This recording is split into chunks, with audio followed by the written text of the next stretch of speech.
Kia ora te whānau. I'm super stoked. Welcome back to another episode of the Misunderstood podcast. I'm super stoked to have today with me Rob McCaw. He's a founder, ex-military. Yeah. I had a friend who used to be in the military, and he used to call me a civilian. Dirty civvy. Yeah, civilian. Oh no, you're a civilian. I'm like, what do you mean? Yeah. He really distinguished himself, but he's super excited. And I think Rob is currently working on developing this really exciting well-being space that we'll be able to go into together. But bro, I'd love to start with tell me about your whakapapa, bro. Where did you grow up? Who are your parents? What was your upbringing like, bro? Let's take us back, all the way back. Yeah. Well, I'm what you'd refer to as a hometown bastard. Yeah. So I've got all sorts of different places that we've lived. I was mainly brought up Eastern Backlandy in Opotiki, so a real small town. It hasn't changed much. But then sort of moved to the big smoke of Tauranga, Mount Maunganui, which is kind of, I guess, where I really identify the most strongly. Yeah. That's sort of my place, and that's where the load comes off the shoulders and you can just relax and be present again. But, you know, I cling on to that, but I've been sort of based out of the North Shore in Auckland here for a long time, since I joined the Navy back in '99. Yeah, true. My dad spent over 4 decades as a reserve officer in the army, and so we sort of bounced around a little bit.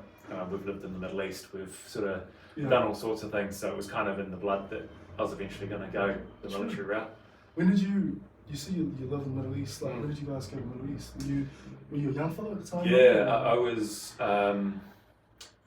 what was standard 4, so year 6 going into intermediate, and we lived in Damascus in Syria, and then we moved into a town in Israel called Naharia, which is like right up the northern border, close to Lebanon.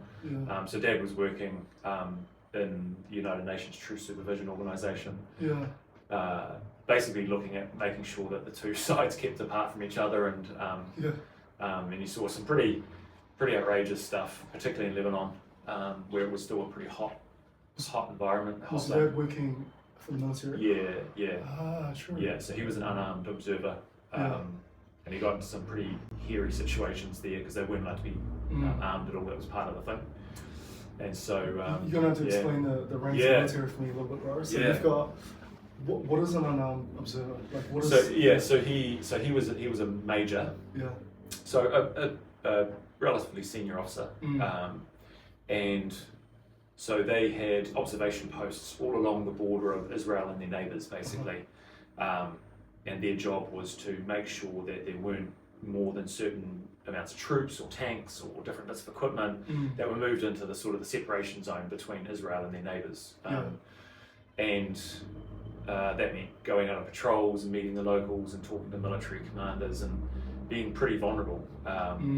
Bright white painted jeeps, with UN on the side, which was kind of like their armour. So they, even while we were living there, we spent at least a couple of nights in the bomb shelter in the basement of our apartment building. How many years, bro? How many years? We were over there for a year. For about a year. So about 6 months in Damascus, 6 months in Naharia. And it was amazing. What was your mum get up to, bro? She was teaching us, because we were in a correspondence school. Yes. So my brother and I, when we were living in Damascus, as it was so hot, we would get up at 6, be studying by 7, be finished by lunchtime, and in the pool at the Sheraton Hotel, where we had like a pool membership.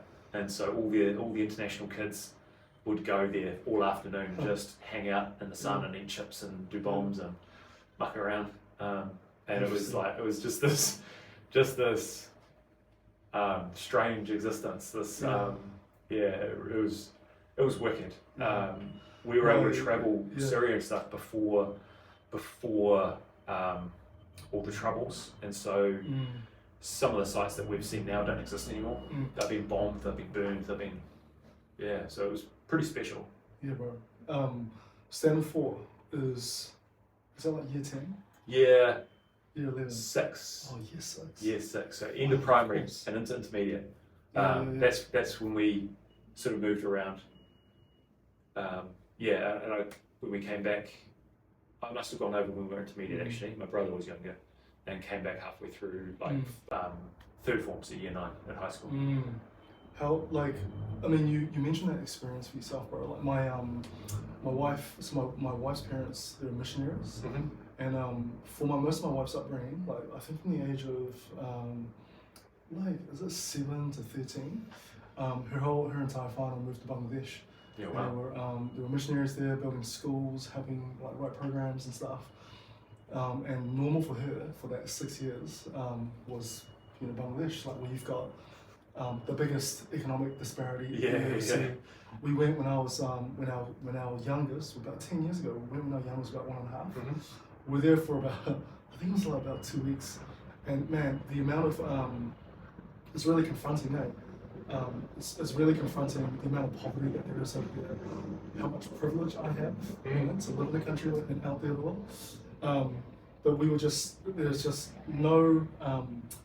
just like no traffic rules. You go into this big swab, but then the saddest thing is that when people see a foreigner, you'd have old ladies and kids like who would just who had this like the most horrific deformities come up to the window and beg for money, and you just couldn't. They would rope on the window like it was sworn by them.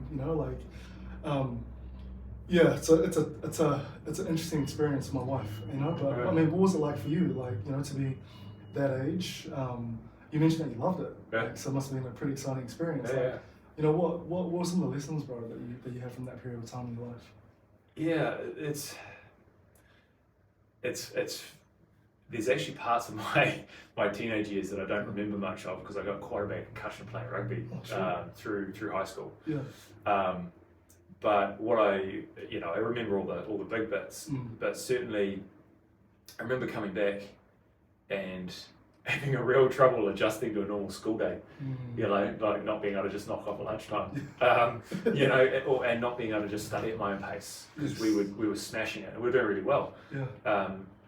But you worked hard to get it done so you could go to the pool. Yeah. And sort of having to slow down and just be at everybody else's pace was actually quite an adjustment. That was strange. Yeah. But it gave me a real affinity for history, for understanding where different things in our civilization come from, different sayings, different ways of doing things, technology, science, mathematics, still using sort of Arabic numerals today and things like that.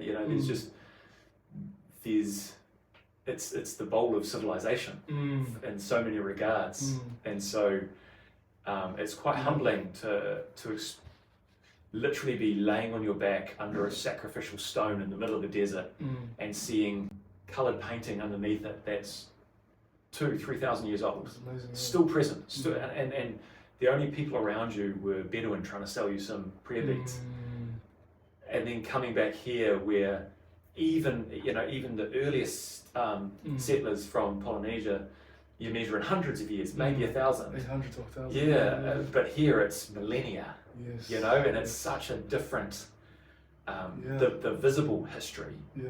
Because here, visible history is mainly European, right? That's what you see mostly. The visible history there is Roman ruins in the middle of the desert, and it's medieval castles on hills that were from the Crusades, and then you come here and everybody's celebrating saving a 200-year-old building, and you just sort of the relativity is really hard to wrap your head around sometimes. Yeah. Bro, so you were there for a year, and then you guys came back to Aotearoa. What was there? Did you ever feel like as a kid? I mean, you must have felt a little bit out of place, right? Like coming back into New Zealand, or not? Not really, because you're going between each place over there.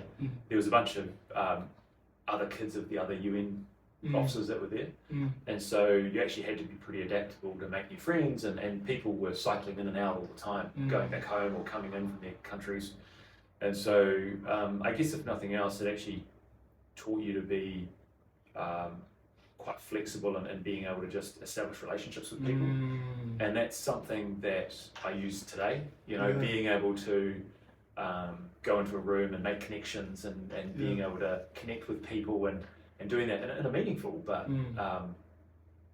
in quite a quick way as well. You know, being able to orientate quite quickly. So that's something I probably picked up from having to do that as a youngster. What was your mum and dad like, bro? Like, what were they like? Dad was hardworking. Yeah. He was a roading engineer by trade, and so worked in that sort of civil engineering sector. So yeah, pretty hardworking. Mum was mainly a stay-at-home mother, housewife. Yeah. You know, the person who typically ran us around our various sports practices and took us to swim training at stupid o'clock in the morning and at night, and all the other activities we were doing. The sacrifices you really pulled in there, bro. Yeah, and it's funny how at the time I didn't think I was that privileged. You know, didn't think I came from a privileged background. But looking back at it now, you realise actually, when computers were home PCs were first coming out, we got an Amiga 500 in our home, and that was like we were one of 2 people at our school who had a computer at home. You know, like actually, yeah, that's probably pretty privileged. Yeah. Yeah, or that maybe your parents are intentional way about your education and about. Yeah, you know, they'd certainly prioritise the spending where it was going to help us. Yeah. Yeah, and so there was a lot of sacrifice there for sure. Dad wasn't often at my birthdays because being an army reservist, their summer training camps were typically over my birthday. And so quite often he wouldn't be there, and that was the sacrifice he made to just, you know, keep me being able to do all the things I was doing. Awesome, brother. Yeah, bro. And then so you guys came back, and you know, like you mentioned later on, did you start doing it? Did you start work in the military? Yeah, basically the usual high school jobs. You know, did the milk run. Worked in a deli at Big Fresh. You know, with the old dancing animals and the dancing fruit and veggies and stuff. And so did all that, but yeah, joined the Navy straight out of high school. So. What led you to make that decision, bro? Like. Yeah, look, I think I was always destined to be in the military with Dad and that heavy presence. I was always destined to be in the military just with Dad's presence and things. And you know, we had a pretty frank conversation about it. I was accepted to Air Force potentially in pilot training, which had always been my dream, but we kind of knew that the different services were going through quite a bit of spending prioritisation, and so Navy's where a lot of investment was going in, so we just thought, well, there's probably a better career there if you want a career. Did you have sort of like key people throughout your sort of your youth when you were young, when you were sort of like teenagers that had made a really massive impact on you, bro? Like, what? Yeah, who were they? Who were those people? Yeah, I would say probably the one person that comes to mind the most for the impact was a teacher at my high school who I had a number of touch points with. So I think he came in, if I remember right, when I was 4th form, so year 10, and he was a student teacher, Mr. Burns, so we called him Monty after Montgomery Burns from The Simpsons, you know. And he actually came back as a full-time teacher, and so I ended up with him either for history or classics, one of the two. But he was also then, he took over as first 15 coach, and so I was playing first 15 from, I dabbled second 15 when I was in year 10, and that's when I picked up one of my major injuries. But then I was playing first 15 for the subsequent 2 years. Oh, that was. We were playing quite a high league, and we were playing one of the Rotorua schools. Can't remember which one. But yeah, I just remember going down in a ruck, and my head hit the ground, and everything kept going over top of me, and it tore almost every ligament and tendon down in my neck and in my lower back. And how old were you, bro? 14, I think. And a massive concussion. You know, it was the point that I couldn't remember my girlfriend at the time's name. I couldn't remember simple things like which toothbrush was mine. Couldn't remember which toothbrush was mine, even though they were different colours, you know. So there's quite big swaths of those middle couple of years at high school that I just don't remember. Yeah, wow. It's just gone. Yeah. What was recovering from a concussion that serious Like, I mean, what was it like, bro? You know, Listen, it was no trouble at all. Yeah. Mainly because nobody gave a flying about concussions in those days. Back in the day, yeah. You know, as long as you could see straight and you could count 2 fingers and you were sweet as, bro, you were sweet as. Yeah. You know, like this, and it's so dangerous. Like we know that now. Yeah. I've got one of my best mates, his eldest son, got a really bad concussion and broken jaw and stuff, eye socket and everything, playing league. Yeah. And they are all over it, you know, like he had a mandatory stand down, regular reviews, like it's against his player profile. So if he has another head injury, like they know. It was so good. And I contrast that back to my experience back in the day, you know, back in the mid-90s. And it was just like, I mean, arguably I shouldn't have been playing contact sport within a couple of years of that sort of knock, but it was, as soon as you were good to go, as soon as the headache stopped, you're good to go. You're just back out of there. Yeah. Wow. No stand down, no nothing. Yeah. So that was, I think that probably shaped a little bit of that early 20s bulletproof kind of arrogance, really. Because, you know, you just didn't really understand how much impact you were having on with those injuries. Yes. My youngest brother, like he's 11, and he's had probably 2 pretty major concussions. The most recent one was that he's really competitive. So the school run doing the cross country, he was edging first and second, racing against this other kid, and I think at the finish line, he dove at the finish line, but the other kid, well, obviously dove in front of him, and he tripped, and as Theo dove into the ground, the guy ran past him and accidentally kicked him really hard on the head. And so, so my wife was caught in, and my wife was she was like freaking out a little bit, because Theo was just sitting in one place, couldn't see, couldn't talk, he was non-responsive, couldn't remember anything, and he was like that for like a good couple of days, like massive headaches for like I think it was about 2 weeks, and still had, you know, even like a month or so, and still have some repercussions to deal with it, bro. Yeah. So it's scary. It is pretty scary. Listen, the brain is a highly complex thing. And it doesn't take much to set it off. Yeah. You know? For sure. Yeah. So no, I think that was a big thing during my teens. But then, you know, kept playing footy.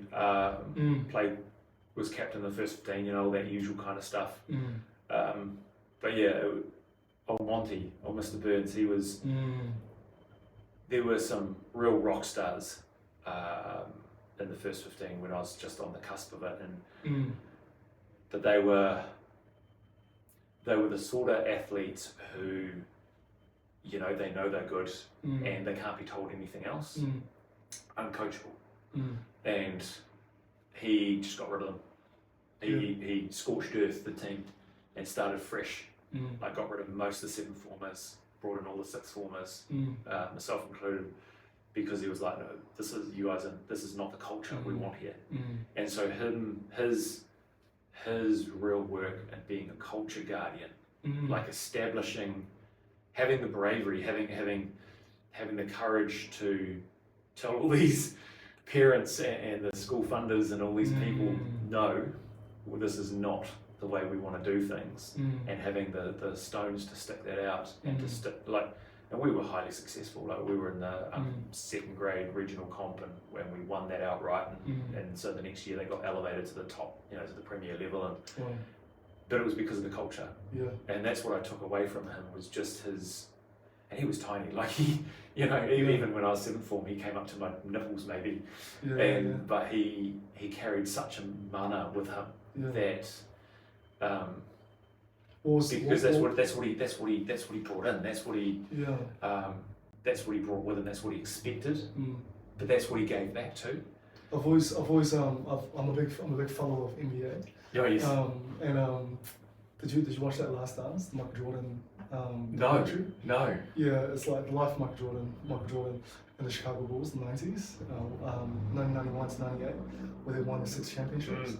And I've always been real fascinated, and one of the things, you know, you mentioned about culture, I often think about very similar way to, you know, like Netflix uses the analogy that, you know, in your workplace or your place of mahi is not really a whānau environment, because there are expectations to perform, and it's more closer to a sports team Yeah. than it is to like a place of unconditional love.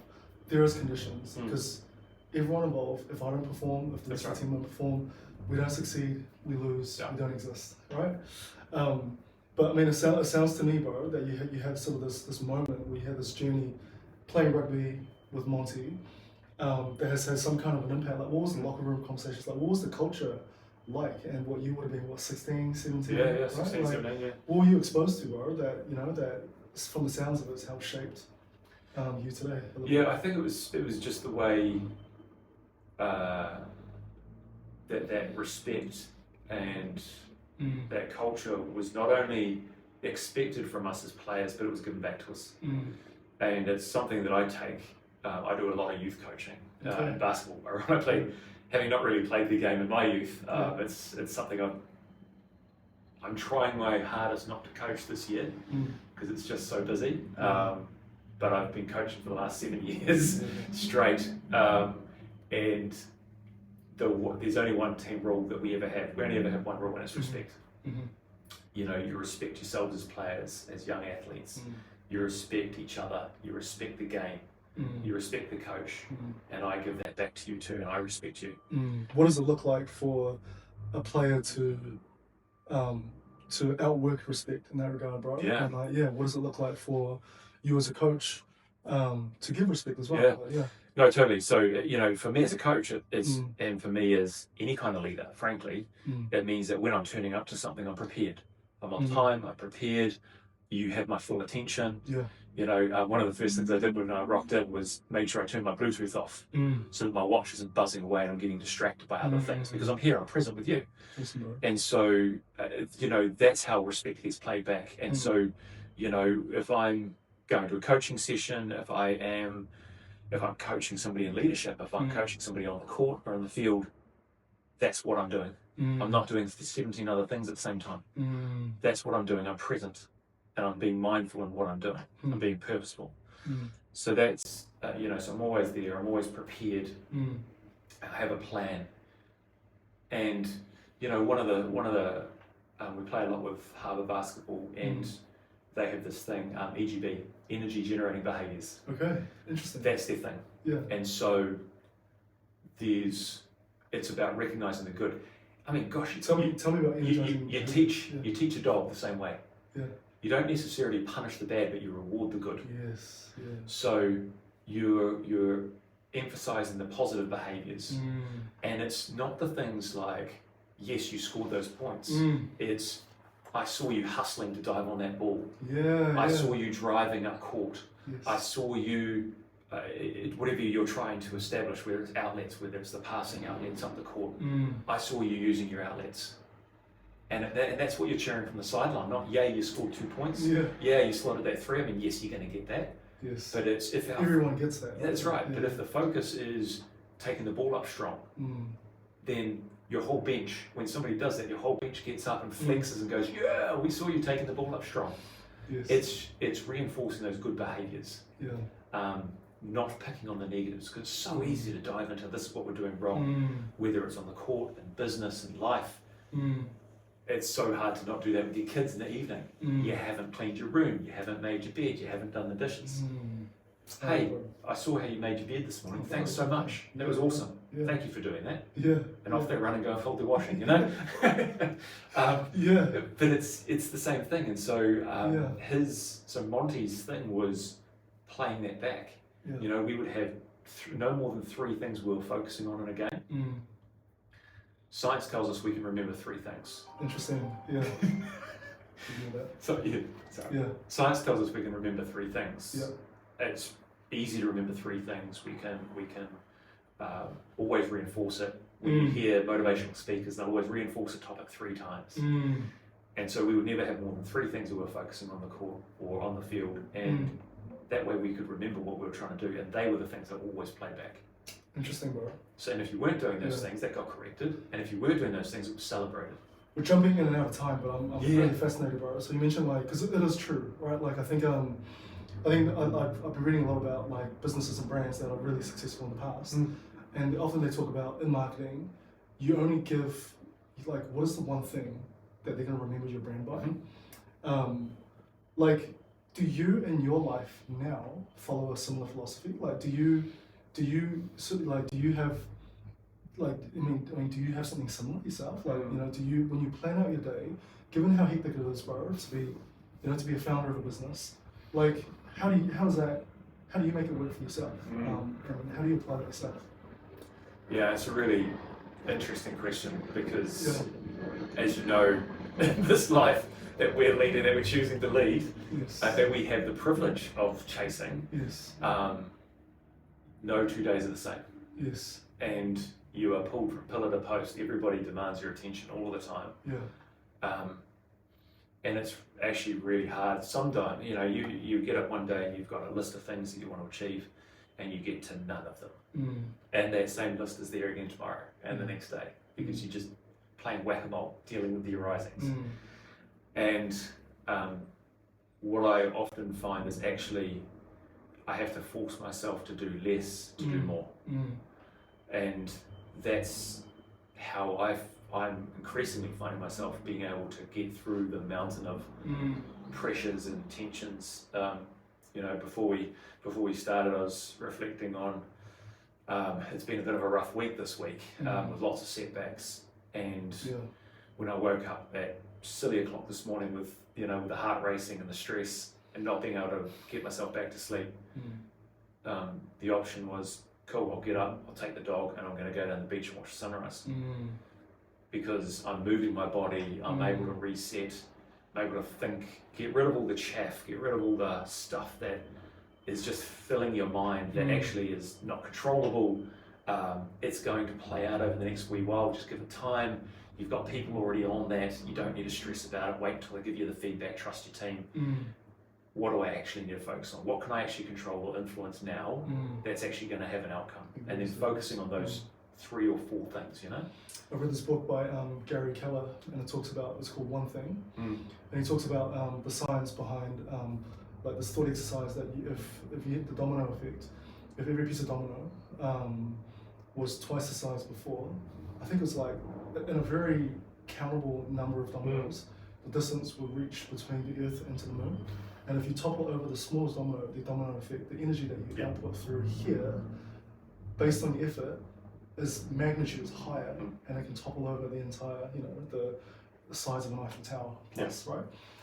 Often I've been thinking a lot about like in my day, and I don't feel like I do this well all the time, but like, what is the one thing I can do today, what I can do in the next 30 minutes or the next 60 minutes, that by doing everything else will be easier or irrelevant? And but it's like, unless I'm intentional about doing this, my mind is probably a lot more monkey-like than focused. So it's really interesting that you mentioned that, bro, about like how you go back to what you can't control. And I think for people in the business, more often than, well, in fact, I would say most of the time, they would, even if you could narrow down to one thing that you're going to achieve in the day, it's still going to be work related, most likely. Quite a lot of the time, the one thing that we as business founders or as owners, or, that we actually need to do, the one thing that we can achieve that day is stepping back. Carnegie, in his books, writes about stepping from the dance floor onto the balcony. And it's that idea of being in the business versus across the business. It's only when you pause and you take a step back, i.e. it's coming out of the dance floor and onto the balcony, that you can see the whole throng. And so actually, I think, certainly I find that for people in our position, often the best thing you can do is just go and have a pause, take a step back, go and have a mindful moment, even if that's closing your door and chucking a meditation on for 15 minutes and just breathing, or whether it's going for a walk, or whether it's going, you know what, I'm going to go and work out, or I'm going to go for a run, or I'm going to leave early, I'm going to go pick the kids up from school. Whatever the thing is that just breaks it and allows you to step back, and then you can re-attack it with fresh energy. And these things often feel in the thick of it very counterintuitive, eh? Of course it does. But at the same time, if you're really anxious and stressed, we're probably not the most productive. Absolutely right. And sure as heck, your vision is clouded. you know, I woke up in sweat, literally in sweats this morning with my heart racing. Bro, And I've been there. and I had, you know, I had the option of getting up and going and logging on and going, okay, well, what sort of actionable plan can I come up with to try and fix some of these problems that we're having on the site, or fix some of these funding issues, or whatever it is. What What are some of the actionable things? What list of things can I come up with, and I can start my day right? So I solved more by going for a walk and just thinking while I was walking, interesting. because the movement just helps the shoulders drop, you relax, you go, is that a thing? No, it's not really. Do I need to stress about that? Not really. What could I do about that? And at the same time you're moving, it's driving your endorphins, everything's, all the good chemicals are coming into your brain, all the bad chemicals are sort of being eroded, and it just helps with everything. You come back fresh, like, okay, I have an idea of what I need to do now. Yeah. I wouldn't have had that if I'd just gone straight to the laptop. I want to get to your redefined, Yeah. and talk a bit about your journey and founding redefined, and I think and the philosophy behind it. But bro, you were 18, you joined the Navy. Yeah. And was it a shock, or was it because you had the discipline of sport and training and practice and respect and just kind of rhythm? Was it like an easy way in? Like, did you find the Navy hard? Like, how many years were you in the Navy? So I spent over 2 decades in the Navy. Yeah, shucks, bro. Yeah, it's quite a while. That's a lot of time. Yeah, you spend less time in society than murder. Yeah. Wow. So it's Navy, so I Navy, joined at 17. Yeah. So I was still 17 when I joined. I was the youngest in my intake. And I mean, look, within gosh, when was it? Within 10 months of joining, I was in a conflict zone in East Timor. When the trouble started there, the civil war started there in 1999. Yeah, that's when the George Bush era, right? No, before. Before the George Bush era. Yeah. True. So East Timor separatist independence movement. It was pretty vicious. It was pretty wild. And I was 18 years old, and we were going ashore armed, leading shore patrols and helping refuel landing craft and supporting the stuff that was going on ashore and stuff. And it was a wild time. Like, it was, we were doing all sorts of things, and you're 18 years old, fresh out of school, and so that was kind of, for my operational career, that set the tone for the rest of my career. You had to grow up pretty fast, eh? Yeah. I mean, what was it like, bro? Like, to be deployed? I mean, were you deployed on site? Were you deployed? I was deployed on ship. We spent a bit of time ashore. Yeah. And you knew what was happening ashore. You could see it.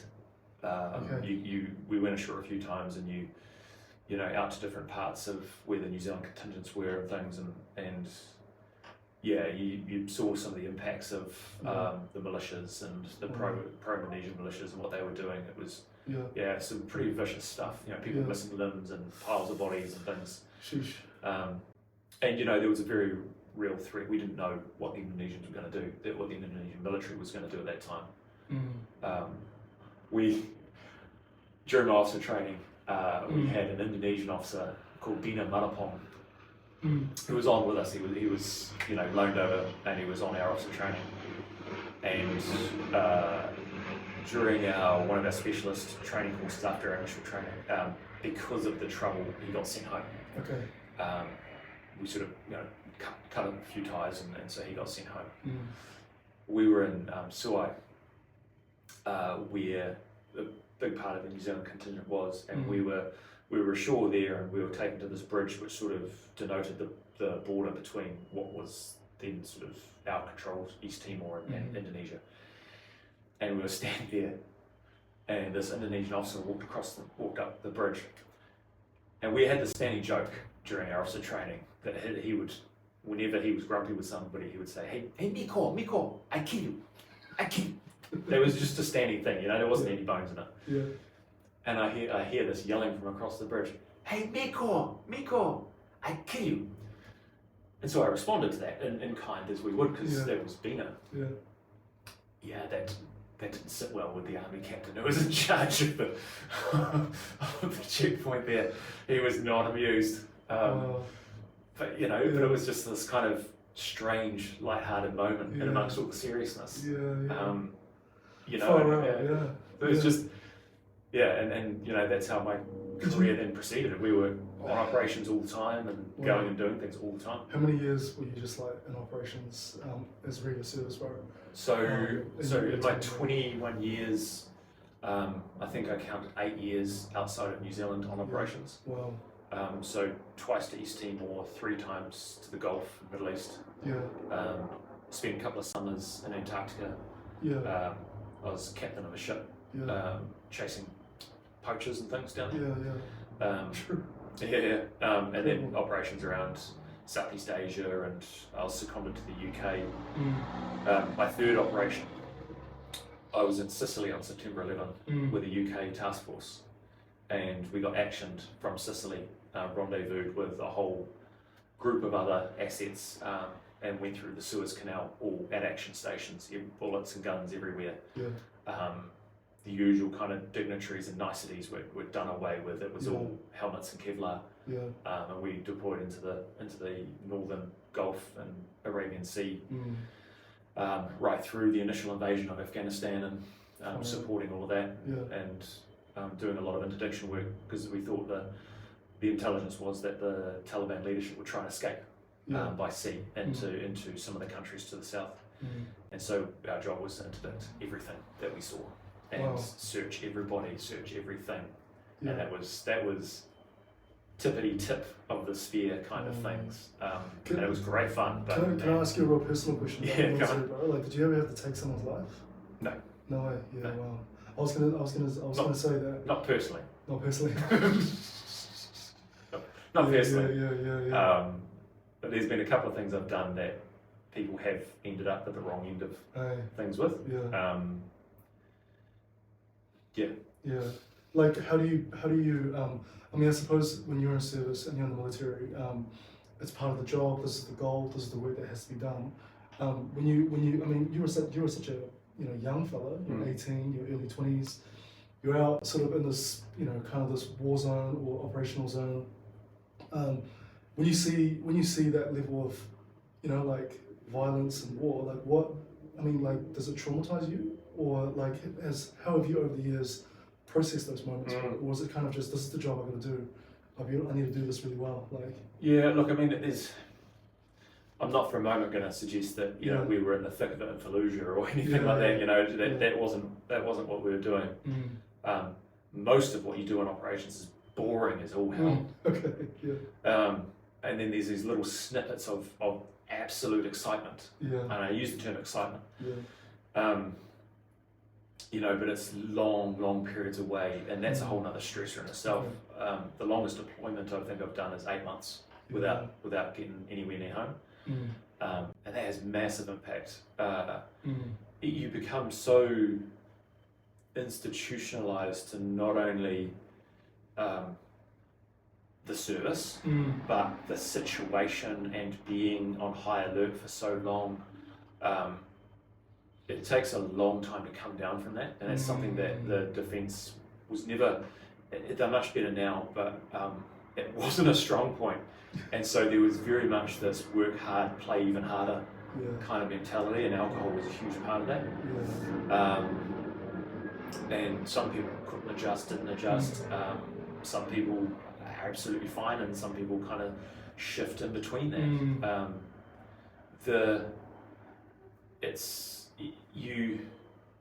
At a lot of those times, being an officer, I was more privy to a lot of the higher level information and a lot of the bigger picture as to the why. And so it becomes a little bit easier to rationalize or to justify in your own mind why you're making these sacrifices.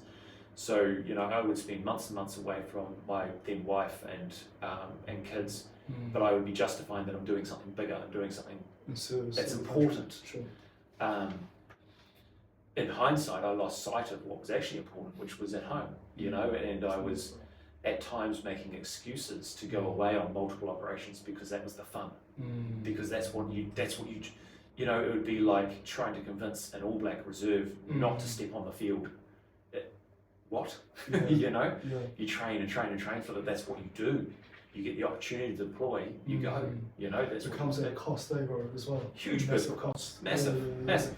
I'm divorced, Yeah, you know, sorry. and so that was, and that a huge part of that was my decision making around wanting to be active, wanting to be operational, and striving to that, and to a degree, believing that it was for a higher purpose, but also at times using that as a justification, frankly, that's because that's what I wanted to do. And it was the home front that sacrificed, that suffered because of that. Yeah. And so you have to be adult enough to own that, to accept your part in that, and to kind of grow. And I guess that's where some of this new journey is stemming from, is that realization period of you need to do better. There's things you can change. Think globally but act locally. In the service, you think globally and act globally, but actually thinking globally or even thinking locally and acting locally can have way more impact. And that's kind of where some of that shift is coming now. Bro, man, you sound like you've got heaps of life experience. You know, like for our father, you know, we were Chinese immigrants from Aotearoa. From China, came to Aotearoa when I was 5. Our father didn't have a lot growing up. You know, my parents, they were that generation. They were that generation where their parents lived with very little, because there was the shift in government, the Cultural Revolution, there was famine across China. What's normal for my parents growing up was, you know, eating meat was, you only did that in certain special occasions. Yeah. Very, you know, and their whole philosophy themselves was, you know, was around education was the way out. You know, there was that first generation that all went and got master's degrees and did that. But at some stage, you know, my parents were doing this. They decided that, you know, like they didn't agree with at the time, the Chinese political climate. And like many immigrants, you know, moved for their kids. And they came to Aotearoa in the 90s, 95. I was 5 or 6 years old. And little did they know that, they got out of the country like on pretty much the skin of their teeth, bro. Like, you need to this test, have this much money, you got to satisfy all these criteria. That was, like, I think back, it was pretty insane. And then came to Aotearoa and then just discovered that their experience, their mana, all the experience and everything that they've had all didn't really account for anything, and they had to restart as factory workers and stuff, you know. And so I think a lot of, you know, like a part, not all, bro, but a part of like my I guess life experience is seeing my parents grow up not having a lot, seeing them really struggle, trying to find my place in Aotearoa, and mum, you know, they experienced a lot of discrimination and racism, and like, you know, in hindsight, it wasn't the right thing for my mum to say, but she was saying it out of love. And she said to me when I was 8 years old, you know, Roy, you gotta stop hanging out with the Asian kids, go hang out with the white kids. And she goes, you gotta run this twice as hard. You know, this is not. Don't think this is a nice walk in the park for you. You know, like little boy kind of thing. And I had a lot of shame, like a lot of whakama about being Chinese. Until my Māori mates brought me into tikanga, bro. You know, going on the marae, you know, connecting with the whais, aunties and uncles, through this framework of whakapapa and who we are. And then equally, you know, so that I grew up with good mates whose parents, my best mates, so happened to be Christians. And when you talk about Israel, and I'm very familiar, you know, reading the Bible, really familiar with Israel's history. You know, like it's, you know, pretty special. So yeah, bro, this conversation is getting to think, bro. But I mean, you were in the Navy, and like, what led you? I mean, like, you worked your way up to officer level, to eventually leading commanding a ship, commanding a team. Yeah.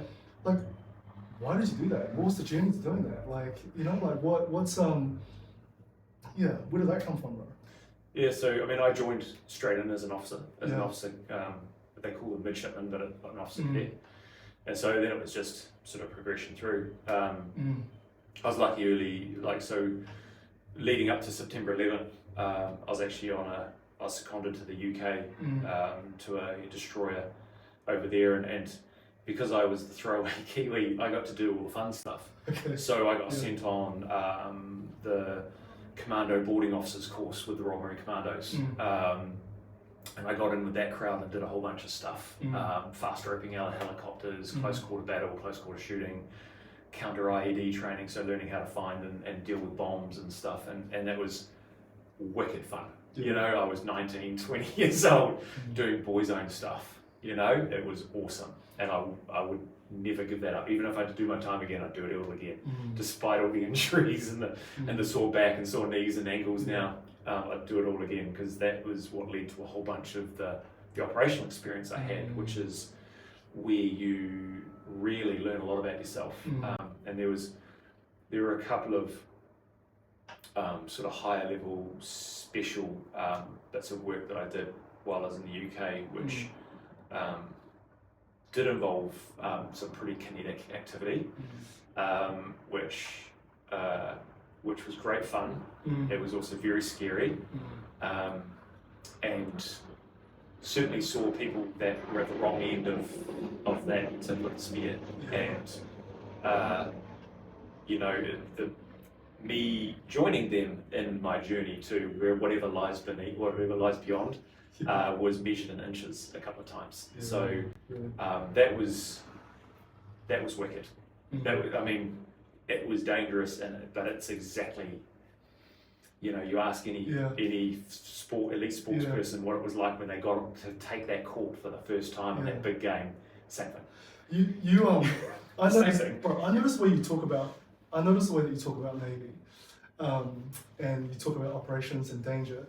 And when you talk about, like, you got a big smile on your face, your eyes lit up, they light up, yeah. You know, and then you talk about within inches of risk or danger or death, and like it just got me thinking about, you know, like going in and out of time zones, you know, like very very much so. You know, isn't the things that are the most memorable or worthy are the times that we take the biggest risks, right? Like 100%. Yeah, no, 100%. And you know, and there was, you think back and there's a whole lot of that I couldn't control. I was a young junior officer doing what I was told and leading teams, but it was, I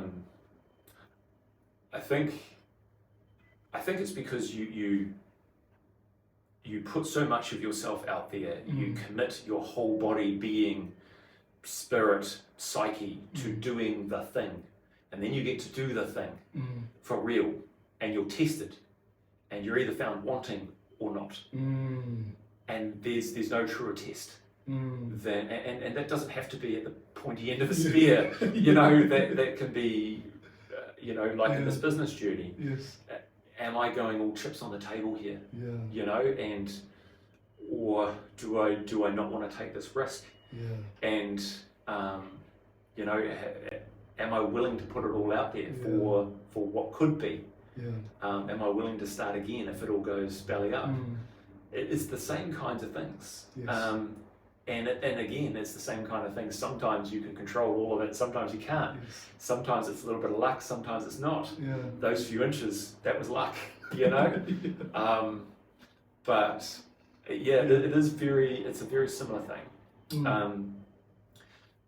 All of those come with so what's though. They all of that operational time, all of that glee you see in my eyes came with a massive so what.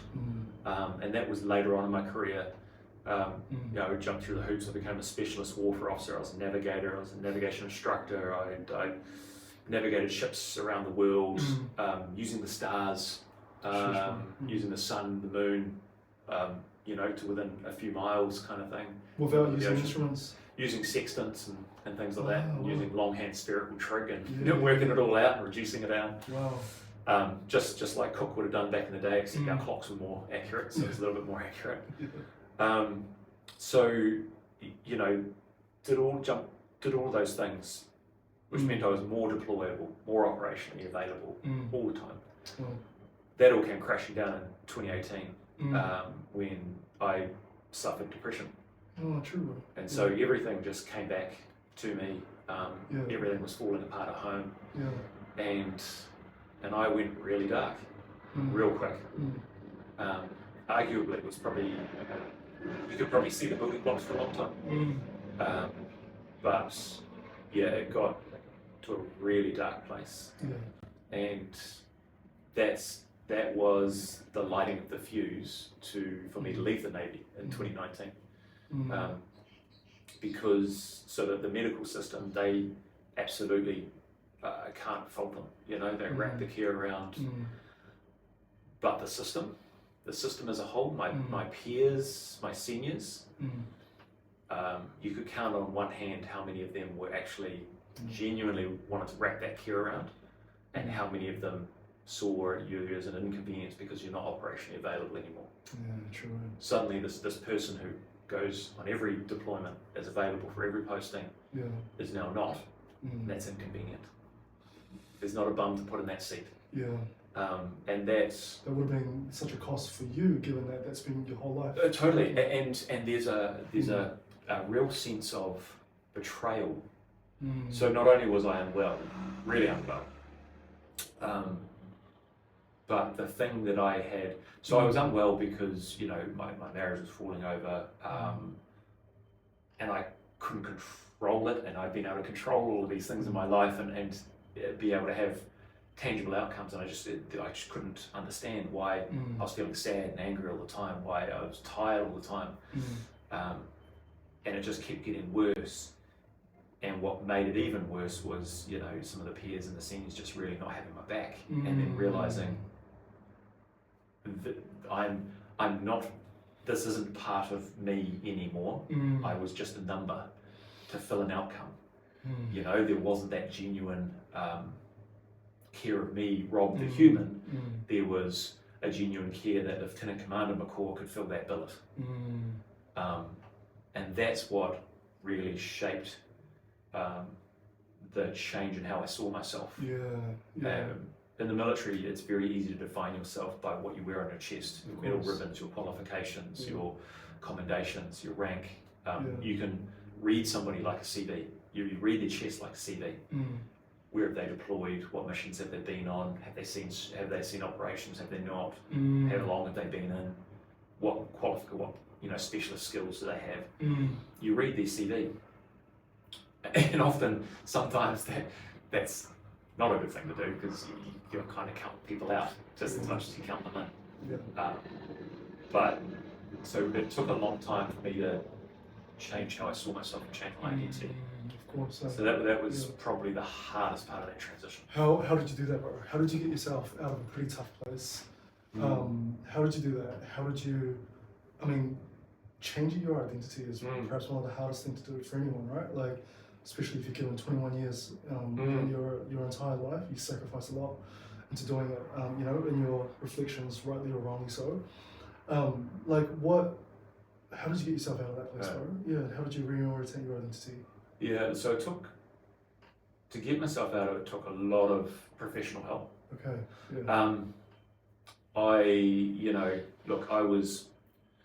I was a lieutenant commander, a relatively a senior lieutenant commander for sure.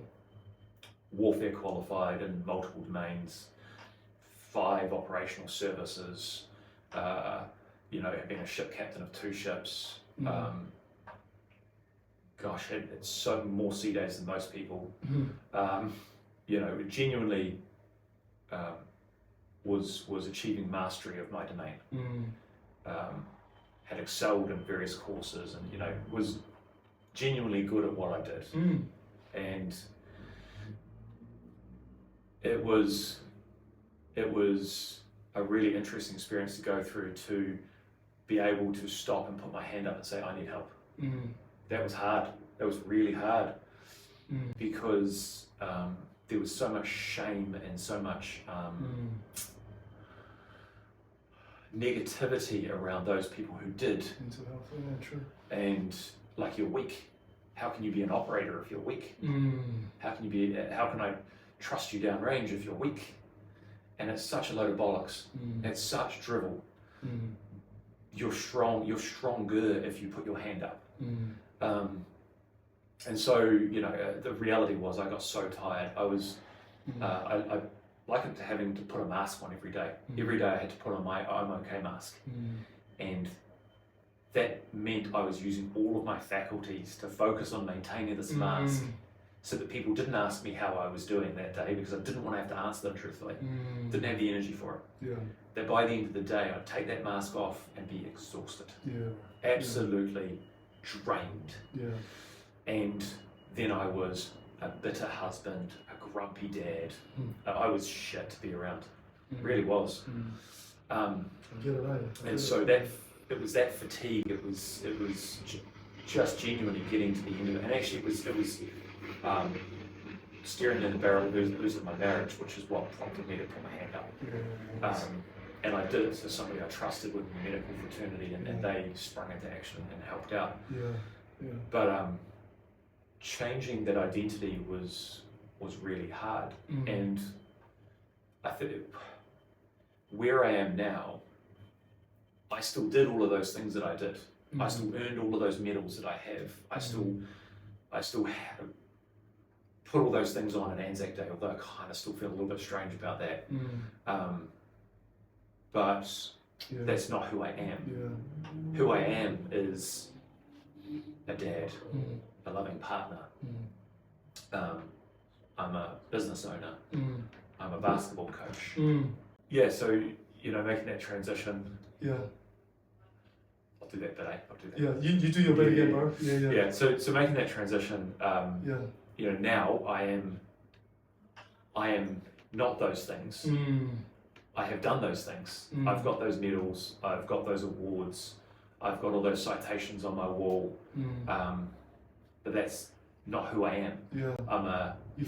I've done those things, absolutely. I'm a former warrior, yes, absolutely. I'm a dad, I'm a basketball coach, I'm a business owner, I'm a loving partner. I'm all of those things. I'm not just that thing, I'm all of these things. I'm the sum of all the parts. And I think that was probably the strength in having to go through that downtime, was it actually helped me reframe who I am out of the CV on my chest into the bigger picture. And it's that Carnegie analogy of stepping out of the dance floor and onto the balcony. From down here I can only see one or two things, whereas actually I'm all of these things. I'm the sum of all these parts. There's a really awesome book, bro. In my 20s I read it. It's called Falling Upwards. Oh yes, Have you read it? Yeah, it's good, eh? It's written by this Franciscan friar called Richard Raw, and he talks about the first half of life and then the second half of life. The first half of life, what often our society and our culture does really well is, it makes sense, right? You're young, you're trying to find your place in the world, but often our identity is situated around our sexuality, our success, and our security. And it's important to do that phase and do that journey and to do it really well. But oftentimes, the second half of life is it's not something that you choose, but more often than not, it's something that happens to you. Like in our Christian faith, we believe that you're called. You're called out of this into greater purpose. And so Richard Raw, as you'll know, he'll talk about the first half of life is just about building containers, building strong foundations, building strong containers. But the second half of life is actually understanding what your container is supposed to hold at the same time. But what our culture do, and when we ignore these signs of, but we continue to put on a mask and continue to wear our CV on our chest, and we ignore this call, we build bigger and better containers, but it's empty and hollow on the inside. And lo and behold, Western society, we have midlife crises, and we have depression, we have the highest, one of the highest rate of negative mental health in the world. So it's interesting. It's both interesting, bro, and I feel you, man. Like I feel you. Like I think when my wife and I got married, we knew that we were going to go after our values. We were going to go after. My wife's a youth pastor, bro, so we knew that we were going to take risks. But we're going to go after the things that God has put on our hearts, and that's not your ordinary 9-to-5 job, that kind of stuff. So I did my thing in architecture. I quit my job. But in my 20s, so I was 19, I was in architecture school. It was everything that I wanted. But I went into uni thinking, I'm going to find people. So growing up, I had two best mates, Chris and Andy. And what was normal for us is that every weekend, every time we hung out, we used to read philosophy, books about theology, and we used to discuss, what does it look like, for us as 16, 17-year-olds, to live a meaningful life? What does it look like? That is not what I was doing at 16. maybe we did a bit too much of that. I should have done something else. But we had these ideals, right? You know, and I went into uni really excited, but probably got depressed pretty quick. And I went into uni going, this is going to be amazing. I'm going to find other practitioners who's going to care about solving some of the world's biggest problems, like poverty and climate change and everything else. And I went into university, and it was the opposite, you know, and I struggled. And this isn't just to blame university. I mean, I was a young person, I was trying to figure out who I am. But the prevalent culture was competition for you to be a successful star architect, so that you can design bigger and bigger buildings and get your names out there. And you know, like it's highly competitive. The creative work is really fun. But what happened to me was like, it was 2 years in. What was very normal is you just work overnight and then you finish projects, present them the next day. Didn't sleep for a day and a half, did the presentation, and then on my drive home, I fell asleep on the wheel and then hit a parked car. Yeah, and so, you know, ruptured my bowel, snapped my collarbone, hospital 2 weeks and stuff. But it was one of those moments where I was like, something's got to change. And then found myself with a group of, you know, teachers and social workers and pastors with these flats, and yeah, you know, did this whole community thing, and like no idea what I was doing, bro. I was probably pretty naive.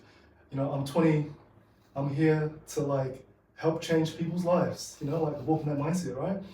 You go in and you know, like no idea what I was doing. And very quickly learned that, you know, so a friend of mine would, on his way home, he walked past these two people were sitting on the street, and they've been on the street for a while. One of them was trying to come out of gangs, the other one was trying to come out of prostitution. They were trying to create a bit of stability for their family. My mate was like, come live with us, we got a spare room. And that started like a 5-year journey with these guys, these two. And when I thought coming into this space, I'm gonna change this community, it had the opposite effect, right? Our neighbors and some of the young people that we, in my 20s that I was mentoring, but was a part of their lives, taught me, and you know, like they created a home for me as much as I tried to create a place for them as well. Yeah, so I mean, I feel you, bro. Like I feel you. Like, and the identity shift was difficult because for most, I don't know if you know about Asian parents, bro. Like Asian parents is high expectations. You are this, you are not this. Go to church, bro. They're fucking trying to scam your money, kind of thing. Like who are these people, kind of thing. You know, like a lot of this. And so yeah, like I had to adapt, you know, quite early on to try and figure out what does it look like. Yeah. But I really resonated. You know, my wife and I got married in our early years when we go after doing this, you know, doing this community thing, trying to build a business so that we can create jobs for our neighborhood. And bro, like her and I, for the first 5 or 6 years, we had kids early too. We didn't wait. We lived off 30 grand a year. You know, like had to be super creative in the middle of Auckland. If I was to do it differently, I would have done it differently, yes. But it's you know, I feel you, bro. Like there are days where you're so stressed, and I come home and I just got no energy or capacity for the kids. I like yell a bit more, don't pay attention to them as much, have high expectations for them, instead of encouraging them positively, yell at them, do all the negative affirmation or negative affirmations. I get it, bro. It was a lot of maturing and growing up in my 20s. Yeah, bro. So yeah, I feel you. Yeah, well, I mean, look, it's there's so much of that resonates. Yeah. And it's you know, the journey that we're sort of on now to, you know, through sports coaching, through mentoring kids, through, you know, helping out school boards, all that sort of stuff, is all that idea of acting locally, you know. And I spent a few weeks last year helping manage my middle child. She plays D1 basketball for Harbour, and they went to regional champs down in Tauranga last year. And you know, so these are 12, 13, 14-year-old girls, and what I did for them was wrap around the whole nutrition and recovery and mindfulness and proper physical training and things. So they got this little several-week taster of what it is to be a professional athlete. The other teams didn't get that. Just, you know, I had that facility and I had that drive and that want to help show them how to look after themselves properly and how to recover between games and what they should and shouldn't be eating between games, getting off devices an hour before a game and all this kind of stuff, even throwing them in saunas and into the ocean, you know, several times over to get their bodies recovering before their finals games. And, you know, I had 12, 13, 14-year-old girls sitting in quiet on a beach doing box breathing. Who would have thought that they'd shut up for more than 3 seconds? But, you know, and it's that these are the sorts of positive experiences that I now have the means, the capacity, the drive, the want to do for people in the community. That was a big part of, you know, the journey into Redefined. So it was, you mentioned before about sometimes things happen to you, and you know, whether it's the divine will or it's whatever. So when I left Navy in 2019, I started working for Coast Guard in a paid staff capacity. It's a volunteer organisation, but I was paid staff. And we went through and nationalised, and so I ended up being the national head of operations for all of Coast Guard around the country. So responsible for all of the operational outputs, for all of the rescue vessels, all of the volunteers, aircraft, all sorts. Replacement vessel programs, communications, all sorts. Big portfolio. And that was a hugely rewarding job. Loved it. Doing really good, like you could count your successes by the number of humans who were alive. You know, there's not many jobs you can actually, we saved this many lives today. You know, like that's wicked. That is it. And then I got made redundant. Okay. And it was. How many years? I was there for 6 years. Shucks, bro. Yeah, 6 years. So you, I just want to say, you are like, bro, like you are like the kind of employee, not that you are an employee, bro, but if you were an employee, that every business would covet, bro. You know, for someone that stays in for so long, nothing but good signs, you know? Like, no, that's right. That's right. Still got made redundant.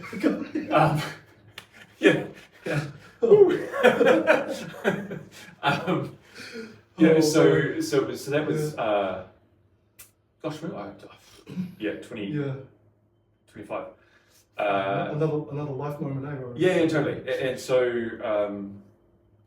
and it was over that summer. So I had to stay on over the summer because my name's on all the operating certificates and stuff. So we negotiated for me to stay on for a bit. And then, you know, we shook hands and parted ways. It wasn't quite as amicable as that, as you can imagine with most of these sorts of things. But, you know, but that was fine. I sort of was a bit despondent, a bit bar humbug, you know, lots of sweary things coming out of my mouth. And really didn't know what I wanted to do. I knew I sort of wanted to go and do something on my own, and I wanted to do something a bit more in the people-centered field, you know, like whether that was coaching people or helping people or doing something. And I'd been applying for a few roles here and there and just getting a bit grumpy with how the employment market was going. Still is like that. And so I decided just to take the summer off.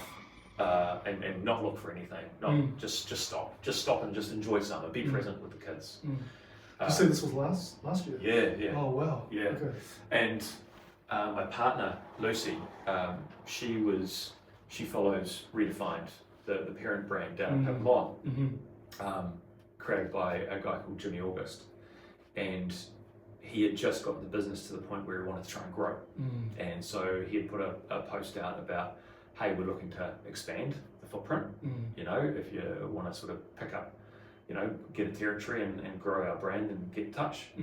And you know, by that stage I'd been coaching for several years and I'd been doing a bunch of things, and I naturally help grow people anyway. And part of my recovery from depression was movement and running, and that got me into a lot of I was fit anyway.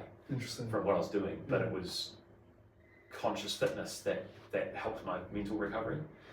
And so she sort of said, hey, this I've seen these guys, this is your vibe, you should check this out. And I did, and I had a chat with Jimmy, and I sort of filled the form in, and it was a marriage at first sight, you know. And since then, we've been trying to find the right site in Auckland to do the first franchise for the group, and it's been a hell of a journey. But it was literally got made redundant. Got bar humbug. I mean, I'm not looking. I'm just stepping back. No applications going out for several months. I can afford to do it. Thank goodness. You know, I was privileged enough to be able to afford to do it. Just took a step back, and then this came up. This came through. Just came up. You know, so you talk about divine purpose. You know, or that the opportunity will be created. It will present. It was very much one of those, this is the will of the universe kind of moments, right? And this is the thing that I need to do is bring this cohesive, holistic well-being offering to my community. And it is I know you're not like the founder, but it is such an incredible founding story. And I honestly feel like there's no one better, right? Like, all the lived experience, the physical strain you have to go through, the mental health challenges. Like, what is your vision, bro, for Redefined? You know, like, tell us about Redefined. Where do you how does it serve the community? And where do you see it? Like, what's your dream for it, bro, in the next 5 or 10 years? Like, where do you want it to go? So Jimmy founded Redefined. If I remember rightly, about 5 years ago now. So he opened about the same time the country shut down. But even then, it was still a successful model from the outset. And so it's based on a theory called the Blue Zone theory. So Blue Zone theory looks at parts of the world where people have longevity, not just of longevity of life, but longevity of quality of life. And so Okinawa is an example, Okinawa, Japan, where people are physically active, mobile, and engaged in community well into their 90s and beyond. And so it looks at several major areas like that, and there's parts of Italy and so on, where they look at the common lifestyle factors, and it comes down to several major factors. So one is a plant-based diet. Don't get me wrong, I'm a hunter. I go hunting. My freezer is full of protein, right? But a less refined diet, let's call it, right? You're trying to have more plant-based foods throughout the week? I mean, that's the Blue Zone theory says that the more plant-based diet, that's what the indicators are. But honestly, I think most nutritionists and dietitians nowadays would say the least refined, the more off the tree, out of the ground, off the animal, the closest to the source you can be, the better it is. The more refined, the worse, right? So, good diet, right? Good diet. Moving regularly and with purpose. Sense of community and engaged in the community. It's such a big thing. And in the modern age of cell phones and social media and all these things, it's so easy to doom scroll and be isolated from real world interaction and human connection, and it's such a big thing. And then you've got reduction of stress and being mindful, and there's a whole bunch of others. But those are sort of the core tenets. And so he sort of looked at, he's been in the fitness industry for his whole life, and they owned business in Australia, and they sort of moved back over here.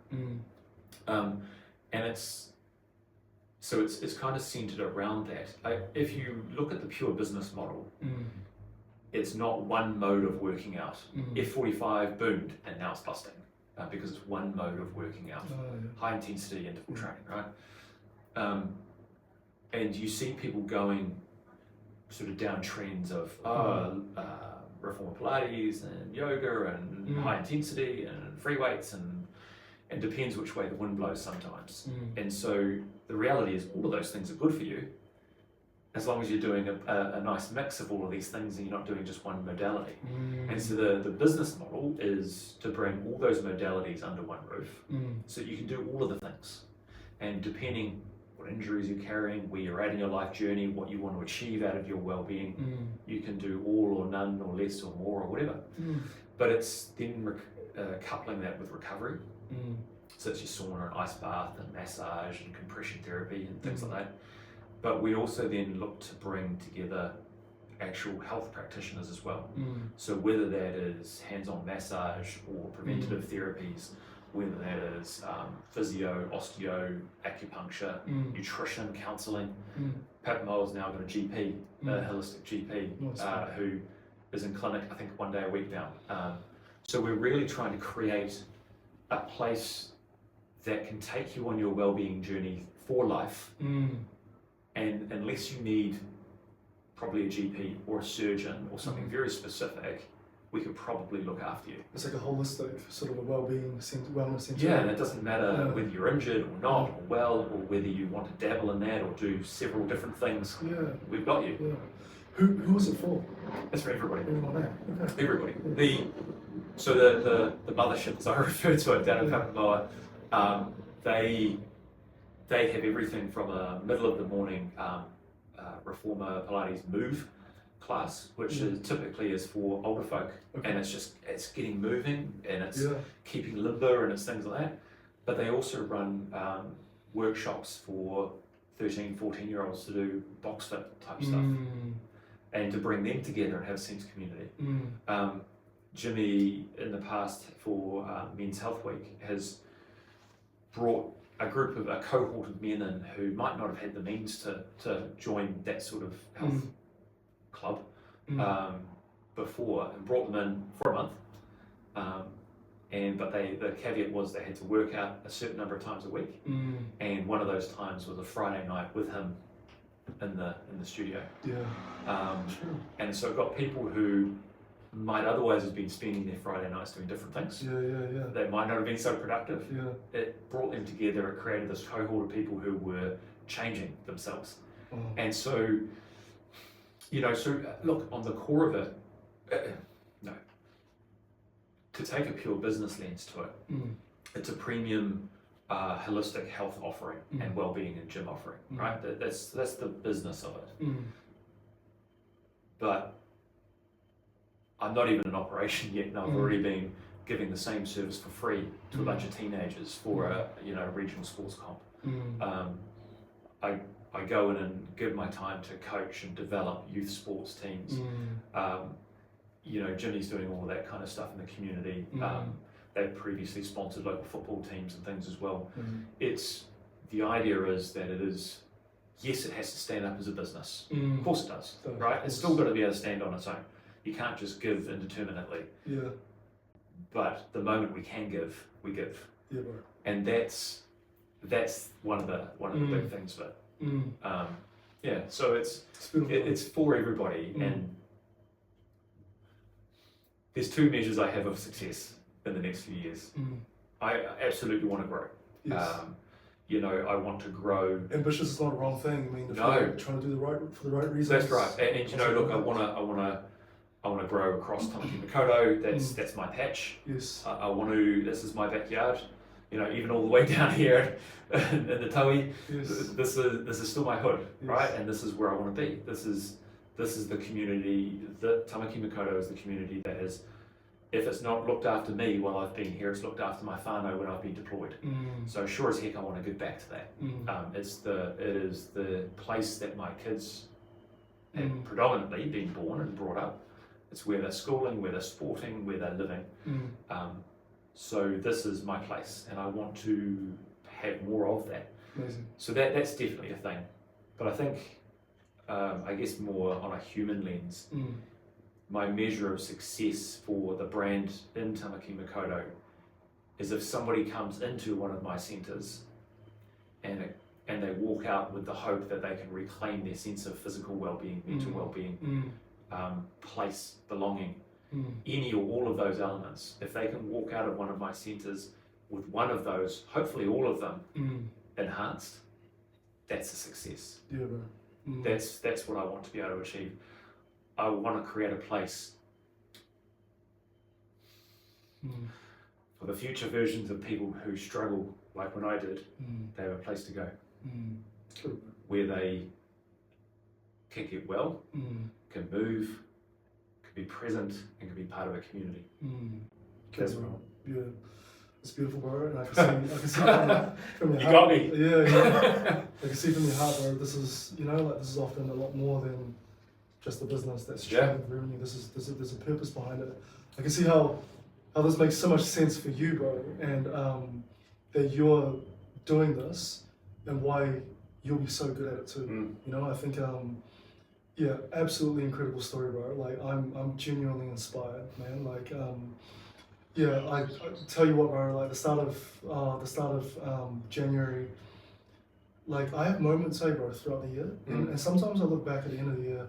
Usually the start of the year, middle of the year, there's always ups and downs. But man, the start of this year was tough, eh, bro. Like I think you have this plan, you hope for the best, but like just anxiety. Like my heart was just, I don't even know, bro. It's like my heart was doing irregular beats to the point where Haley's like, you need to go get that checked out, get a blood test and all that kind of stuff. But it was a lot of the anxiety. Often, as entrepreneurs, I feel like, man, I'm failing, right? Like, I should be doing more. This should be so much further than what it should be right now. People have trusted me and backed me. Like, we bet the family farm onto this. When my mind is out of control, like that's the spiral. And at the start of the year, January was rough. Even throughout February, I'm still working through it. But it was just that, like get so tired when I wake up. In the weekend, I try to have a power nap in the afternoon. Give the kids a bit of screen time. As soon as I close my eyes, this flood of thoughts. I need to be doing this, and my heart starts pounding. And I get up and have to do this, do the work.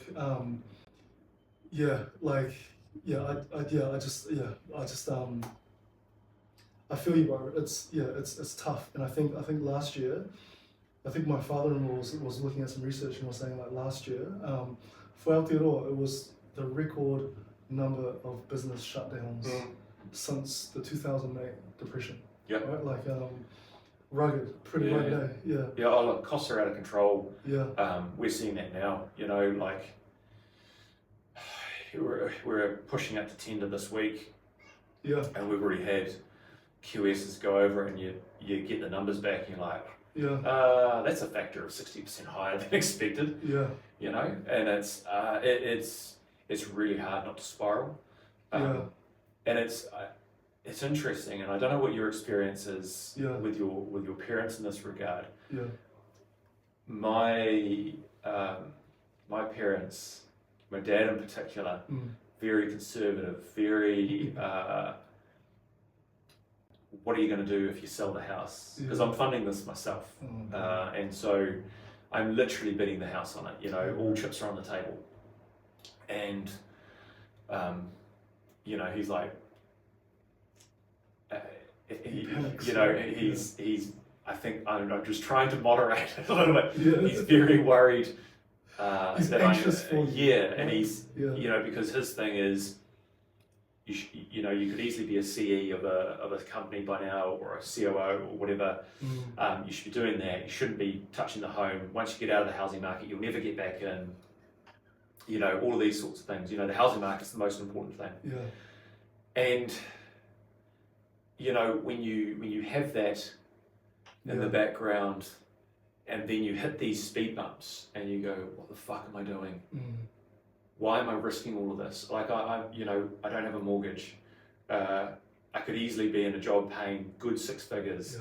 Why am I currently paying myself out of lending, and living on not very much, and hemorrhaging money on all these people, and why?"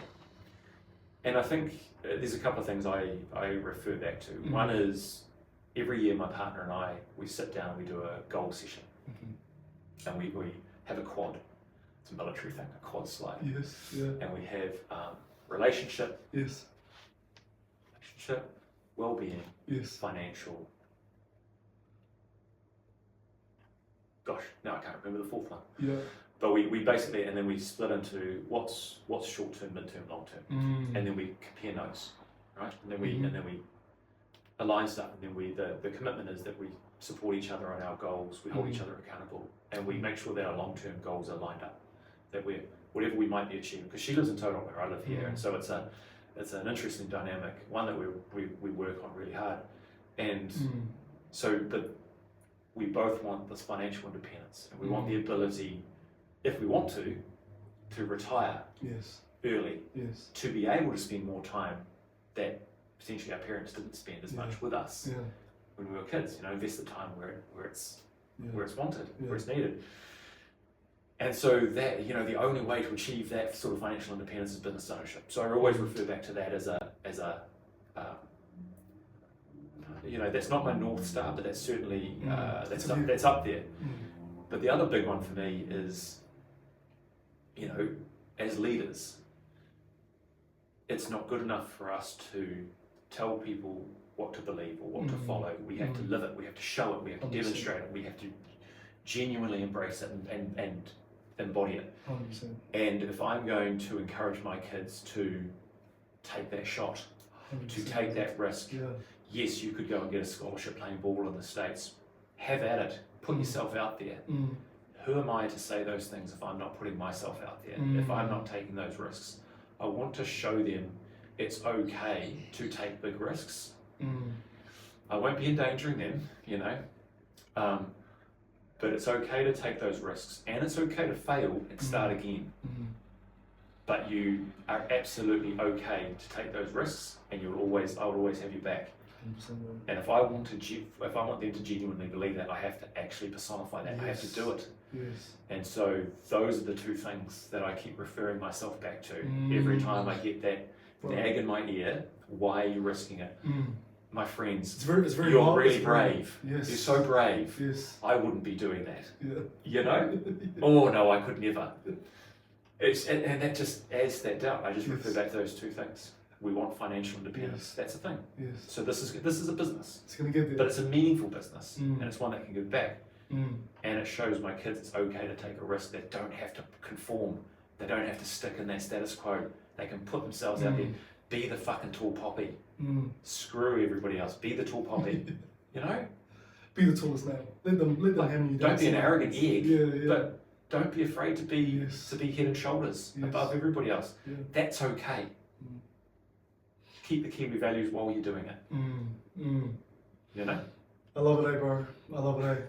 I think in a similar way, which is that often conventional wisdom will tell you what success looks like, and success looks like assets, income, lifestyle. Big job, working long hours. Yeah, working long hours, doing that.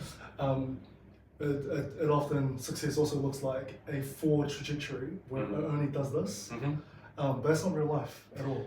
Not everybody can do this. Not everybody can keep going up and up and up.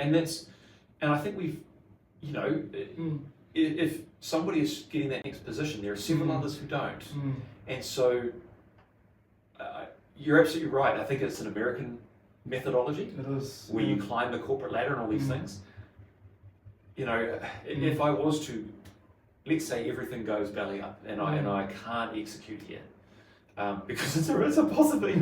It's a possibility. Hey, bro, I'm not. Listen, critical is make or break. It's she's touch and go. I'm sure we'll make it work, but she's still touch and go, and I have to draw a line somewhere. But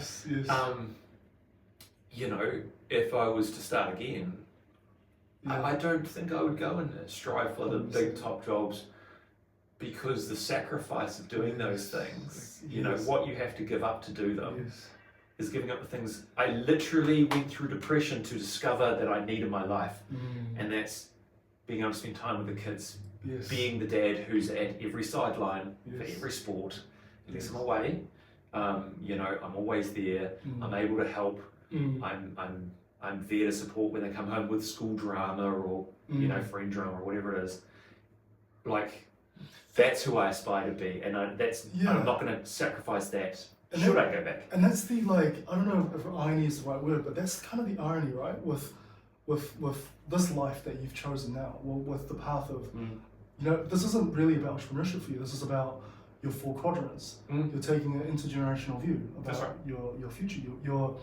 You're betting on your long-term future, right? And part of that is entrepreneurship. It's part of that too. But I feel like it's in this business of entrepreneurship, we take on the risks and we take on the consequences. We go through moments throughout the year where my heart's beating regularly, I'm anxious, I can't sleep very well. But like pressure forms diamonds, but we still feel alive inside. We could do the same thing somewhere else, working for someone else, and something that we don't believe in, that doesn't satisfy our quadrant or long-term view. And we could go through the same level of suffering or challenge, but we feel dead on the inside. You know, I think that's the difference, eh? And I often think about, like, by conventional wisdom, I go, man, we should be like a lot further ahead financially. I mean, this is just those voices, right? Than we are right now. But my kids get to see mum and dad going after what they're passionate about. I've got an 11-year-old, a 7-year-old, a 9-year-old, and a 7-year-old. They get to see the highs and lows, and they get to see this opportunity so I can process with them. My day is that this is great. My, this went really well. Well, didn't go very well, so I lost a client that was 18 grand. Something crazy that happened to me is this. And if my kids, if like, I always think about like, not that it's always the purpose for me, but if I was ever in a financially better place, where we're less in the struggle, and my kids are born into affluence, they're not going to get the same level of resilience to be the kind of human beings that they need to be in the world, eh? You know, and like I am so grateful that growing up, my parents were poor. Like they were poor, but they weren't like poor. We never felt poor, but they weren't wealthy. It was like every financial decision was decided. If we do this, we're not going to do this. What's it going to be, kind of thing. But I've seen them struggle, you know, and not give up. And I wouldn't trade that for any other experience in the world, eh? Oh, look, you know, my kids, they've been brought up in Devonport and Belmont, and so I'm not going to, for a moment, pretend that they haven't had a pretty good upbringing, you know, but, so, and I think that's... But it's not material. It's not no, material, but I think that's potentially why it's more important to show them that it's okay to risk, because they haven't seen what some of they haven't had to see what some of that compromise is. And that compromise has still happened behind the scenes. They've probably been more shielded from it because they've been brought up. But you know, we were in defence housing for a long time because you can't afford to live in Devonport. We were lucky enough to be able to buy, and when we did, and so on. And but you know, their friends, you know, they go to their friends' batches down in Whangamata and all this sort of thing, and they're like, yeah, no, we don't got we've got a cabin in a hunting block down in National Park. You can come there, sleep with the spiders and shoot some deer. But that sounds really fun. I mean, look, it's great, but it's a different thing. But so I think that for them, that's why it's even more important for them to see what it takes to be successful, 100%. To see the struggle, to see the journey, to see the highs and lows. And I don't shield them from it either. You know, so when Dad is stressed and angry, I'll up front with them. Listen, I need you guys to do X, Y, and Z. It hasn't been a good week. This is what's going on for me right now. You know, I've got 15, nearly 13, and 9. The 9-year-old, he just does whatever. He's not really paying attention. But the girls who are older, you know, they kind of get it, and so I don't shield them from it. And I tell them, look, this is what's happening. All the money's going one way at the moment. There's a bit of trouble going on for this, and I have to spend the next couple of hours focusing on that. What I need you guys to do to help with that is this and this and this. I like that. And so it's like getting them on the team, you know, and doesn't always work. In fact, kind of rarely. But at least they know, hey, listen, just give me this time, let me do these things, and then once I shut my laptop, I'm all yours. I'm all yours, I'm present. We have this ritual, we'll pick a show to watch, just something that we can all watch. It was Big Bang Theory and Sheldon, now it's The Rookie, and we sit down and we watch an episode or two each night that they're with me. And that's kind of our evening ritual, that we've done all the things, we've done the homework, everything's squared away. This is just our little ritual now, and it's I mean, don't get me wrong, it's easy because it's TV. I know, put it on, right? But still, but you're together, and it's just So we try and start the day and round out the day in a way that is all about them. But when I need them to just toe the line, You tell them. Sometimes. Yeah, you tell I'm them. upfront with them. Yeah. This is what Dad has going on at the moment. Yeah, I like that. I like that. I could do that a bit more with my kids too, I reckon, bro, because I'm not as explicit. Sometimes, probably if I'm stressed, I'm annoyed, I'm irritable, I'm not as disciplined to tell them. But if it actually be really interesting to be like, hey guys, the amount of money we have in the banking business is this. Our overheads is this. If this doesn't happen, this is why I'm really stressed. Yeah. Can you guys help Dad by doing this for me this weekend? Yeah, or, listen, I know that you want to go on that, whatever the activity is. Yes.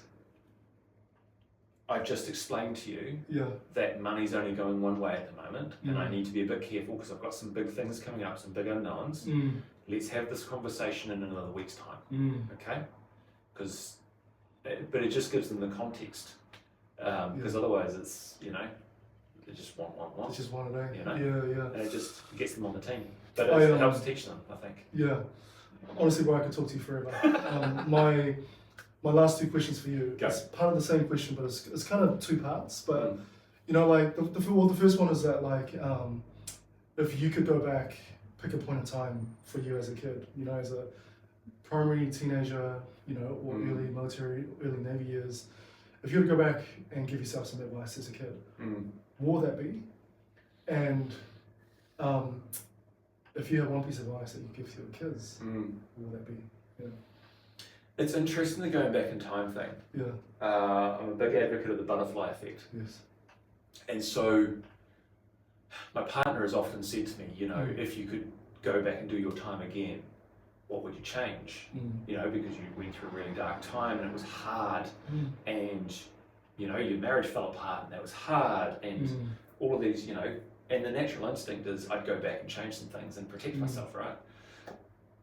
All of those experiences have shaped who I am now, the opportunities I have now, the outlook I have on life. 100%. And I wouldn't change any of that. I like who I am, and I like who I'm becoming. And if I was to go back in time and give myself any advice, that might change that outcome. And I don't want that. I am who I am right now, sitting here talking to you, because of all the things I had to learn on my own, by mistakes, by experience, by learning from others. So if I was to circumvent that, I fear what that might turn into now. And I like where I'm at, and I like the struggles I have, and I'm here for the journey. So I wouldn't want to change any of it. As much as the human instinct is to go back and go, put it all in black. Or here's the lotto numbers. Be the worst one lotto to be honest. I mean, look, the worst, it would. Well, I mean, I wouldn't say no right now, but no, you can reinvest it. Totally. Good for the bank account and what you can do now. But if I won lotto in my 20s, nah, it'd be horrible. Nah, silly. Yeah. No, so.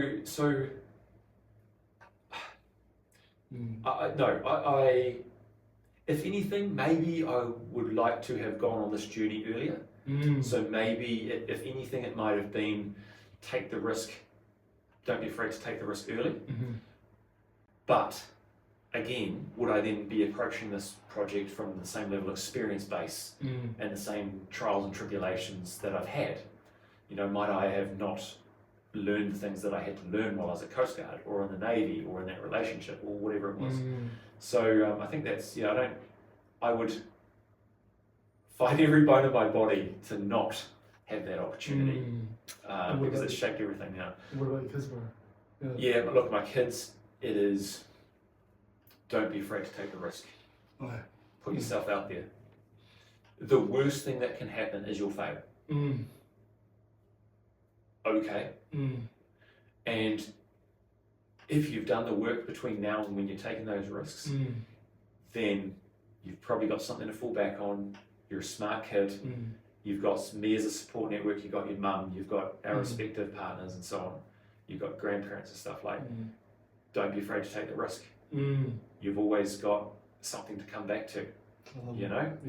That's probably the thing. And whether that's sports, life, business opportunities, don't care. Take the risk. My dad was a very quiet man, he's highly introverted, and for You know, like as a kid, he would have, he took me around and stuff. But my parents were brought up in a generation where there wasn't really a lot of parenting education. They didn't know how to communicate with their kids well, because them growing up was, well, if you do this, you get a hiding and pretty severe beating kind of thing too, by the sounds of it as well. I don't hold anything against them, but I remember as a teenager, as a kid, feeling really resentful towards my dad, because I look at my friends and I look at their dad, and their dad is there for them.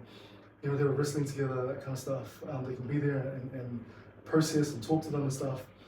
But my parents, my teenagers, they were still struggling. They were trying to establish over in Australia. And when I turned, I think, 16, my dad decided to move to Australia. And so already I felt like he wasn't there that much. And he up and left when I was 16. And I just had him absent. Felt like he was absent in my teenage years. So I had a lot of resentment to him. Probably only set aside in my mid-20s when I became a dad myself, and just realized that actually it's very difficult, and to do a really good job. But he said to me, I think I was 22 or 23, he said to me when I went over there this one time, just out of nowhere, he goes very like, I've been reading books about entrepreneurship. And I was just like, what? Where is this going? Like, I've never had this conversation like this before. So I've been reading books about entrepreneurship, about the people who have taken risks and have been successful or whatnot. And he goes, and it always says to me, he goes, look, if you want to do something, and 90% of the time you're going to fail, and you have less than 10% of a chance to succeed, I want you to go and do it. Because we're going to be here for you, right? Like if you fail, like you're never going to be, caught out. Everything else, I want you to do it. And that was quite healing for me as a 22, 23-year-old, to keep sort of go and pursue, this irrational thing. But at the same time, bro, if you look at our journey, every single business throughout history, human history, started with someone taking an irrational risk. Oh, totally. And then it became an institution. That's right. And then people start thinking about six-figure jobs and long-term benefits. That's right. But it was always started with someone that took that risk, right? That's right. So, that's right. Look, there's the story of Dick Hubbard, who started Hubbard's, and how when he opened his first factory, he couldn't afford the gas for his car to get to work each day, so he had to walk to work each day and home again, because he put everything on the table, and literally just couldn't. And that was back in the day when to fill a tank was a couple of bucks, and he couldn't afford to do it because he put it all out there because he he was willing to take that risk. And a question that my dad asked me was, what if it goes wrong? And my answer was, I start again. And I think you have no business being in this game unless you're willing to risk it all. 100%. It's an all or nothing gig. You can't half-ass this. And if you're not willing to risk it all, it means you're not willing to give it all. You're not willing to hustle. You're not willing to find the solutions. All these setbacks we're having at the moment, it all seems too much and it gets overwhelming. And then I'll go for a walk. I'll go and work out, or I'll just go and do something. I'll go and move my body. And the fog just clarifies that a little bit. So I go, okay, there's some levers I can pull here. It's not all lost. What can I do? What can I hustle? How could I work this? If you haven't got that drive and that passion, that motivation, and you're not willing to risk it, you've got no business doing this. 100%. And there's no shade. Yes. There's no shade. It's not for everyone. I wouldn't have done this 10 years ago.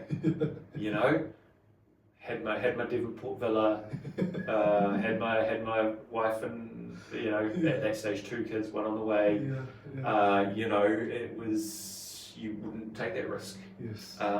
Wouldn't be willing to. Now it's kind of like, well, if I want to achieve this thing, these long-term goals, this is the path. It's all or nothing now. You got to put up or shut up. And I'm 45. I've just turned 45. I am young enough to start again. I'm employable enough that I can go and get a job. We can find a place to rent. and we can start to build again. I love it. You know, like, because that's the worst case I scenario. love it. Worst case scenario is yeah. we're back to basics. I love it, bro. Okay. Let's start. You know, like my favorite. I came across this reflection. I follow this guy called Alex Hormozi. He does a lot of content about entrepreneurship and the hustle, and also real business tactics too. But I think he had this reflection that he goes like looking at some of the most successful people that he's been around, more successful than him. One of the things that he's observed is that those are the people who are the most willing to experience the highest range of emotions in life, who are willing to suscept themselves to the lowest of the lows, depression, anxiety, not being able to sleep, and then the highest of the highest. Because if you're not willing to expand your spectrum of emotions, then you're not willing to, to go as far as you need to be. You gotta go low to know exactly how high you're gonna be. Like, so I found that really interesting. I was like, oh, that's interesting. It's true. I really hope that's true. It's true. It's true. It's true. I bet it better be true, because sure as heck, there's the range of emotions. Yeah, bro. Yeah. Well, bro. Like, I'm so grateful for you, man. Like, thank you so much for sharing. Just how I've really appreciated how vulnerable you've been. This for me, this conversation has been as much for me as filling the tank. I hope it has for you to share it as well. And bro, like, I gotta get your number, bro. And we gotta, start some kind of entrepreneurship support group and just call each other when things don't go right. Yeah, that's well, right. and Have a crying circle at the beach. Let's do it, bro. Yeah. So, bro, I'm massively inspired, bro. Like, the risks you've taken, crazy stories in the Navy, far out, bro. The sacrifices that you've had to go through, but not giving up, willingness to jump back in and to go into this next phase, your next phase of your life, bro. The next season, it's gonna be your best yet, bro. So, it's hard now, but you're gonna look back and be like, it all makes sense. Oh, look, and if it doesn't, I start again. And go again. Yeah. That's it. You gotta. We used to say in the service, you gotta risk it for a biscuit. Yeah. you gotta put it out there for the reward. Dude, if you risk your life, into operations, bro, entrepreneurship is a walk in the park for you, right? Something like that. Yeah. Something like that. Sure, bro. Thank you so much for the chat, eh? Awesome. Yeah. Where do people find you? How do people find, how do they find you on socials?